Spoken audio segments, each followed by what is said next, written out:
І найгучніша кримінальна історія минулого тижня. Справа пасенка впливового олігарха Дмитра Фірташа, мажора Сергія Калиновського, який у далекому травні 2007 року на суперкарі БМВ занапастив 2 невинні життя у Києві. Потім 9 років переховувався від правосуддя, підкупивши прокуратуру. А тепер, коли нові патрульні його таки спіймали та посадили за ґрати, він знову симулює хворобу і затягує початок розгляду у суді по суті своєї справи. Головне слідче управління Нацполіції вже закінчило розслідування. Прокуратура погодила і скерувала до суду обвинувальний акт, але Калиновський сідати на лаву підсудних і за ґрати не хоче, нібито хворіє. Символічно, що цього ж тижня апеляційний суд зробив жорсткішим запобіжний захід і для іншого автомобільного антигероя – водія-зухвальця на БМВ Ростислава Храпачевського, який став причиною загибелі неповнолітнього Михайла Медведєва після стрілянини поліції. Храпачевському особисте зобов'язання замінили на цілодобовий домашній арешт. І далі про це Валерія Шевченко. Роки втраченої справедливості. Рахується жінка з того часу, як стала вдовою. У 2007 році її чоловік загинув під час страшного ДТП у Києві. Тоді у припаркований ВАЗ в'їхав БМВ на швидкості у понад 100 км на годину.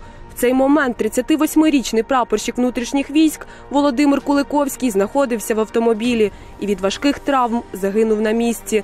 Не вижила і пасажирка БМВ, супутниця водія, який ще й досі не відповів за скоєне. Дело ж передавали 3 рази.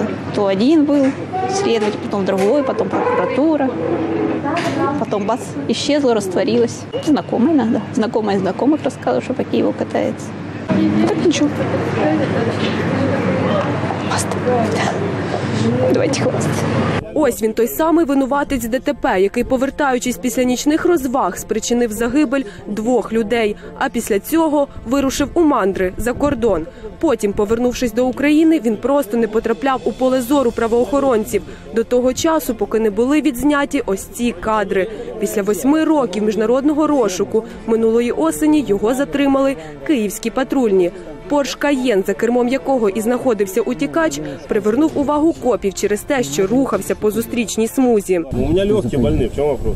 Хорошо. Он должен здесь, если он отказывается. Поехали в райотдел, встановлюємо особу з драгером і задуваємо райотдел. Ні, він не хоче здуть, значить кров будемо дати, йдемо на... Пожалуйста, Ще тоді поліцейські не знали, що перед ними людина, яку за офіційними даними шукають з 2007 року. Та й сам Калиновський, не збираючись розкривати свого імені і аби не їхати у райвідділок, починає ламати комедію. В нього підкошуються ноги, пече у грудях та болить серце. А після кількох хвилин спілкування Калиновського з медпрацівниками у кареті швидкої допомоги драму продовжують вже самі лікарі.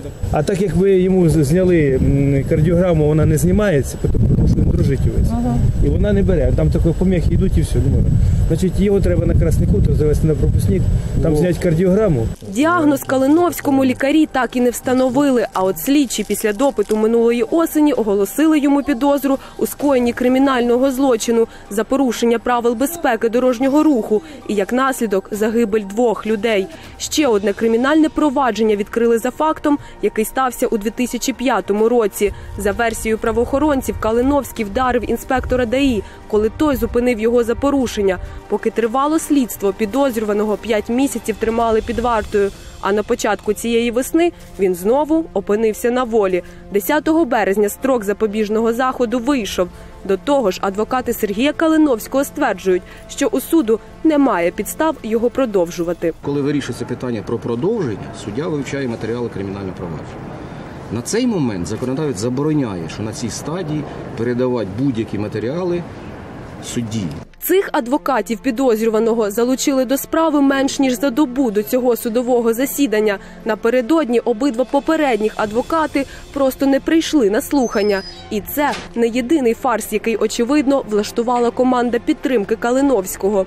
На минулому слуханні підозрюваний заявив про відвід судді, аргументувавши це тим, що він приймав незаконні рішення щодо активістів Майдану. Водночас затятий патріот відмовлявся брати участь у судовому процесі без перекладача з української мови на російську. А вже наступного дня, коли термін запобіжного заходу добігав кінця, слухання справи відклали через те, що підозрюваний втратив свідомість у залі суду. Дайте води. Воды быстрее, ну помогите, что вы стоите, не могу понять. Что вы стоите, не могу понять, вы что вообще люди. Ну откройте камеру, человек. Люди, які представилися близькими родичами Сергія Калиновського, вказують на його важку хворобу і, що дивно, не називають її. Неодноразово в апеляційному суді першої інстанції були подані документи про те, що людина хвора, в тяжкому стані. Через непритомність підозрюваного, клопотання прокурорів про його подальше тримання під вартою або ж обрання інших мір запобіжного заходу ми так і не почули. Після суду Сергія Калиновського доставили до Київської міської клінічної лікарні номер 6, де, за словами лікарів, він перебуває в реанімації. Також нам повідомили, що саме тут зібрався лікарський консиліум, аби встановити йому остаточний діагноз. За словами лікарів, саме через травми під час падіння у залі суду Сергій Калиновський знаходиться в реанімації. Після падіння, після травми голови, все з цим зв'язано, і тому знаходиться в відділенні реанімації. Враховуючи те, що родичі хворого, чергуючи під стінами реанімації, перебували у доволі хорошому гуморі, стан Калиновського навряд чи критичний. І вже скоро він мусив би з'явитися у залі суду, адже за ходом справи пильно слідкуватиме громада. І це вже не вперше за останній рік, коли за долею порушників правил дорожнього руху спостерігає вся країна. Зокрема, і за цим горе-водієм. Про застосування запобіжного заходу у вигляді цілодобового домашнього арешту щодо Храпачевського Ростислава Павловича, 4 листопада 91 року народження, задовольнити. Скандальний водій БМВ Ростислав Храпачевський відтепер перебуватиме під домашнім арештом. Раніше Голосіївський районний суд не завбачив необхідності у запобіжному заході для нього, а тому сторона обвинувачення звернулася до вищої інстанції – апеляційного суду Києва. Нагадаємо, в ніч на 7 лютого 24-річний водій сів за кермо на підпитку, а потім носився по місту зі швидкістю 190 км на годину, втікаючи від патрульних.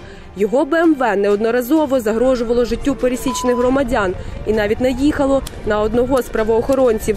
Адвокати ж Храпачевського, відчайдушно захищаючи свого клієнта, взагалі назвали патрульну поліцію незаконним правоохоронним органом. У нас поліція не є правоохоронним органом, виходить, так, по-вашому? Це законно? В Україні відсутні правоохоронні органи. Ні, фактично щодо національної поліції. Була міліція, стала поліція, може колись стане ще жандармерія. Як юристи ми маємо використовувати ті норми закону, які... Враховуючи незаперечний факт про наїзд на одного з копів, а це кримінальна стаття за напад на правоохоронця, поки що Храпачевському оголосили підозру тільки в одному кримінальному злочині – опорі працівникові правоохоронних органів. У ніч погоні, коли патрульний намагався відкрити дверцята з боку водія, той різко зрушив з місця, протягнувши його за собою. Сам підозрюваний непереконливо пояснює такі дії.